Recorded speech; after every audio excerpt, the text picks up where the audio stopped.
جب بچے جوان نظر آئیں گے اور جوان بوڑھے نظر آئیں گے. یہ وہی دور ہے. چھوٹے سے چھوٹے بچوں کو دیکھیں وہ جوانی کی باتیں کرتے ہیں. پچھلے دور میں جوانوں کو جو باتیں معلوم نہ ہوتی تھیں وہ آج کے 5 سال 6 سال کے بچوں کو ساری چیزیں معلوم ہیں. یہ مکمل موبائل آپریٹ کرنے کی تعلیم ان کو ہم سے زیادہ آتی ہے. یہ اس قدر جوان نظر آتے ہیں، اور جو جوان ہیں وہ جوانی میں تھک چکے اور بوڑھے لگنے لگ گئے. اپنے ہاتھوں جوانی برباد کیا اور بڑھاپا ان کے چہروں پر نظر آنے لگ گیا. تو یہ قیامت کی اس نشانی کے بارے میں جو حضور نے فرمایا تھا وہ دور آ چکا. لیکن میں آپ کے سامنے ایک بات عرض کر رہا ہوں، تم بیٹھو گے تو بھی زندگی گزرے گی، لیٹو گے تو بھی گزرنی ہے، دوڑو گے تو بھی گزرنی ہے. فیصلہ تمہارے پاس ہے. زندگی یوں گزر جائے گی اور پھر وعدہ الہی آ جائے گا جس کو اللہ نے فرمایا ہر نفس کو موت کا مزہ چکھنا ہے، دنیا سے جانا ہے، اور تمہارا جو کچھ بھی اجر ہے اللہ کے ہاں قیامت کے دن دیا جائے گا. اور پھر جو شخص دوزخ سے بچا لیا گیا اور جنت میں داخل ہوا وہی سب سے کامیاب زندگی گزارا. کامیاب ہے کون؟ وہ قیامت کے دن پتہ چلے گا. ہمارا دوزخ سے بچ جانا اور جنت میں داخل ہو جانا یہی کامیابی ہے. اور اللہ تعالیٰ فرماتا ہے وَمَا الْحَيَاةُ الدُّنْيَا إِلَّا مَتَاعُ الْغُرُورِ. میرے اس پورے عنوان کا یہ حصہ اہم ہے. اللہ فرماتا ہے اور دنیا سوائے دھوکے کے سامان کے کچھ نہیں. جس نے دنیا بنائی وہ خود فرما رہا ہو، جو اس کائنات کا خالق ہے وہ خود فرما رہا ہو یہ دنیا دھوکے کے سامان کے علاوہ کچھ نہیں. یعنی یہاں پر انسان اکثر دھوکہ کھا جاتا ہے. دھوکے کا مطلب یہ نہیں ہے کسی دوست سے دھوکہ کھا رہا ہے، بلکہ وہ پوری اپنی زندگی میں دھوکہ کھایا ہوا ہے. جس چیز کو اسے حاصل کرنا تھا دنیا نے اس کا منہ موڑ کر کسی اور چیز میں لگا دیا ہے. یہ دھوکہ نہیں ہے تو اور کیا ہے؟ میں آپ کو ایک بات بتا دوں. آپ گھر سے نکلے تھے، سامان سب باندھ کر کے دلی جا رہے تھے. اسٹیشن پر کسی نے پکڑ لیا اور کہا آؤ چلو میں تمہیں ٹرین میں بٹھا دیتا ہوں، اور اس نے تمہیں دلی کی ٹرین کی بجائے تمہیں مدراس کی چنئی کی ٹرین میں بٹھا دیا. بیٹھ گئے تم. مجھے یہ بتاؤ یہ دھوکہ ہوا کہ نہیں ہوا تمہارے ساتھ؟ بہت بڑا دھوکہ ہوا کہ منزل تمہاری کہیں اور تھی، تم کہیں اور چل پڑے. دیکھنے کو ٹرین سیم دکھ رہی تھی، تم نے اس کی بات کا یقین کیا اور بیٹھ گئے، اور جب پہنچے تو پتہ چلا نہیں میں تو دلی پہنچا ہی نہیں، میں چنئی آ گیا. زندگیاں اسی طرح سے گزر رہی ہیں. تم جس راستے پر چل رہے تھے اصل تمہاری منزل مدینہ طیبہ ہے. تمہارا سفر حضور پاک کے قدموں تک پہنچنا ہے، لیکن ایرا غیرہ آتا ہے اور تمہیں کسی دوسرے ٹریک پر ڈالتا ہے اور تم چل پڑتے ہو اس کی بات پر. اسی لیے قرآن نے کہا یہ دھوکے کے علاوہ کچھ نہیں ملتا یہاں پر. دنیا اور دنیا داروں پر تم کبھی بھروسہ نہ کرنا، تم اپنی منزل پر ہمیشہ توجہ رکھنا. تمہاری منزل یہ نہیں ہے.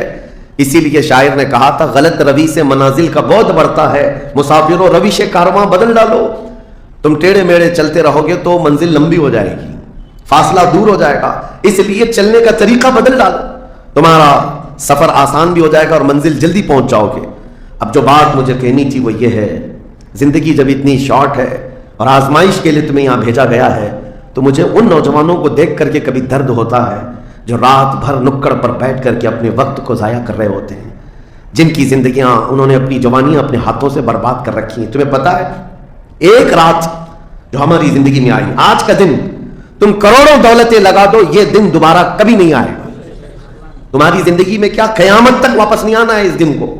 دنیا چل پڑی ہے پیچھے کی طرف کبھی نہیں آئے گی. اللہ کا قانون ہے یہ جو وقت گزر رہا ہے ہمارا دوبارہ ہماری زندگی میں کبھی نہیں آنا ہے.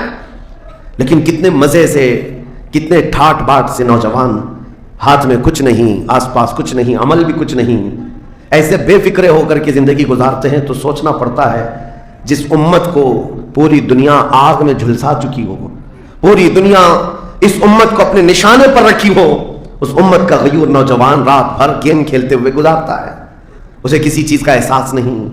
مجھے بتاؤ کیا ہماری کیفیتیں ایسی نہیں ہو گئی ہیں جیسے برائلر چکن ہوتے ہیں، فارم مرغیاں ہوتی ہیں، ان مرغیوں میں سے قصاب کسی کو بھی پکڑتا ہے کاٹتا ہے، دوسری مرغیاں تو چرنے میں مصروف رہتی ہیں، کوئی آواز نہیں ان کی. ایک مرغی کٹی، دوسری مرغی کٹی، وہ کٹتی چلی جاتی ہیں، باقی مرغیوں کو کسی چیز کا احساس نہیں. کیا یہ زندگی گزارنے کے ایسی طریقے نہیں ہو گئے؟ آج ہمیں روز اٹھنے کے بعد ایک نیوز پہنچائی جاتی ہے کہ تمہیں کاٹا گیا، تمہیں مارا گیا. نہ جانے ہم کتنی مسجدوں کے مینار گرتے ہوئے دیکھ رہے ہیں، کتنے اولیاء کاملین کے مزارات کو جلا کر خاک کرتے ہوئے دکھائے جا رہے ہیں. اور ہمارے امت کے ساتھ ہی نہیں، یہ تمام حالات کے بعد اب مجھے فکر اس بات کی ہوتی ہے میاں جب ہمارے گھر میں جنازہ رکھا ہوتا ہے تو ہم کھانا تک نہیں بناتے چولہے پر گھر کے اندر، اور جب امت پر ایسے حالات گزر رہے ہوں تو کیا اس نوجوان کو یہ زیب دیتا ہے کہ وہ عیاشی میں رات گزارے؟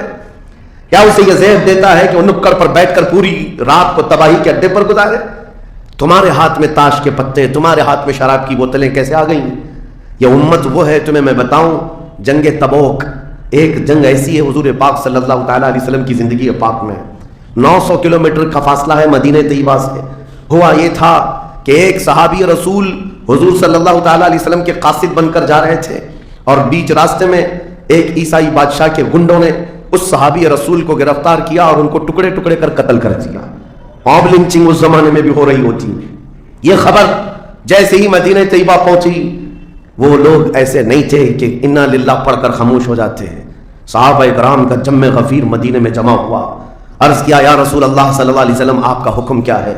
نبی کریم صلی اللہ تعالیٰ علیہ وسلم نے صحابہ کرام کو بھیجا، اس میں سپہ سالار کی تعداد کئی صحابہ کی تھی، اور جب یہ لشکر جرار مدینہ طیبہ سے نکلا 900 کلومیٹر دور چل کر کے گئے، اور وہاں جا کر کے جن لوگوں نے حضور کے ایک غلام پر ہاتھ اٹھایا تھا ان کے بخے کھڑا کر دیے اور ان کو الٹ پلٹ کر کے آئے، اور لوگوں کو یہ میسج دیا تھا کبھی حضور کے غلاموں کی طرف چھیڑخانی نہ کرنا ورنہ پورا مدینہ باہر آ جائے گا۔ یہ یونٹی، یہ اتحاد، ان کے اندر یہ احساس میرے آقا صلی اللہ تعالیٰ علیہ وسلم نے پیدا کر رکھا تھا کہ کل مؤمن جسد واحد۔ حضور صلی اللہ تعالیٰ علیہ وسلم نے فرمایا کہ پورا جتنے مومن ہیں وہ سب ایک جسم کی طرح ہیں، ایک جسم کی طرح ہے۔ اذا اشتکى عضو تداعى له سائر الجسد بالسهر والحمى، جیسے ایک پارٹ کو اگر درد ہوتا ہے تو پورے جسم میں بخار آتا ہے۔ مومنوں کی کیفیت یہ ہونی چاہیے، لیکن احساس دھیرے دھیرے ختم ہوتا چلا گیا۔ آج ہماری پستی کا ایک سبب یہ بھی بتایا جاتا ہے، جس کو شاعر نے کہا تھا قوت فکر و عمل پہلے فنا ہوتی ہے جب کسی قوم کی شوکت پہ زوال آتا ہے۔ ماشاءاللہ دوستو، ابھی آپ نے جو کلپ سنا اس میں مفتی سلمان اجری صاحب نے ایک ایسی کڑوی سچائی بیان کی ہے جو آج ہمارے سماج میں صاف دکھ رہی ہے۔ انہوں نے کہا کہ ایک وقت ایسا آئے گا جب بچے جوان نظر آئیں گے اور نوجوان بوڑھے نظر آئیں گے۔ یہ بات سیدھے دل پر لگتے ہیں کیونکہ آج ہم اپنی آنکھوں سے سچ کو دیکھ رہے ہیں۔ مفتی سلمان اجری صاحب نے بالکل صحیح فرمایا کہ آج 5 سے 1 سال کے بچوں کے معصوم بچوں کو دنیا کی ہر ایک چیز معلوم ہے۔ جس عمر میں بچوں کو توتلی زبان میں کھلونے کی بات کرنی چاہیے، اس عمر میں انٹرنیٹ اور موبائل کی وجہ سے انہیں وہ بات پتہ ہے جو ان کی عمر کے حساب سے بہت بڑی ہے۔ بچوں کا بچپن چھن گیا، ان کا دماغ وقت سے پہلے میچور ہو گیا ہے، جو کہ بے حد فکر کی بات ہے۔ دوستو، آپ لوگوں کو مفتی سلمان اجری صاحب کی تقریر کیسی لگی؟ آپ میرے کمنٹ باکس میں ضرور دیں۔ ملتے ہیں کسی اور